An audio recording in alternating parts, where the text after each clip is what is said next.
In Joburg, they say they're going to implement plans to reduce its reliance on Eskom. It's issuing tenders for independent power producers for short-term power procurement, with a deadline just in 15 days' time. City Power and the Joburg Mayor, Mpho Phalatse, talking this morning on their plans for the way ahead. Ahmed Kajee has more.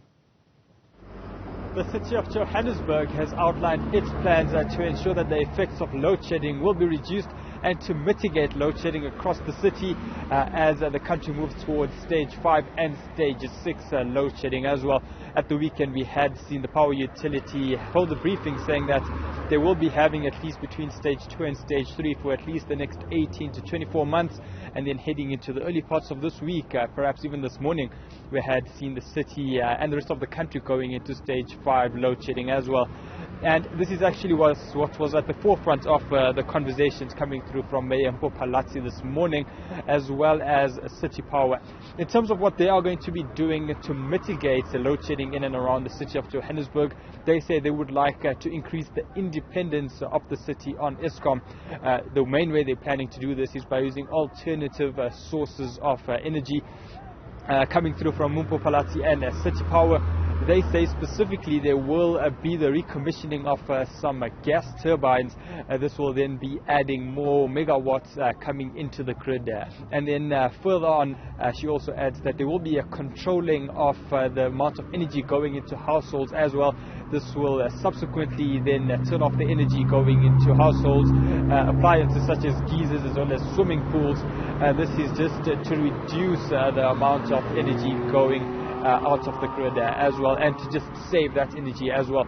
As we heard from Mayor Mpho Phalatse, the implementation of these particular policies will be determined by the administration in the city of Johannesburg. She also further pointed out that those independent power producer short-term tenders have been published, and these will subsequently, the deadline for that is February of 2023.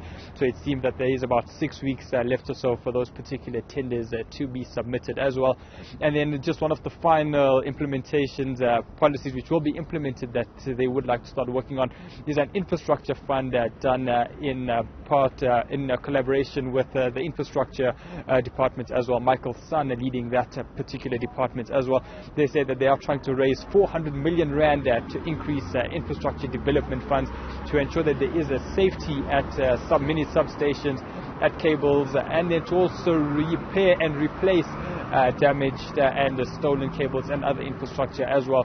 They say that should they get those funds as early as tomorrow, it will take them 6 months to more or less replace everything that has been damaged.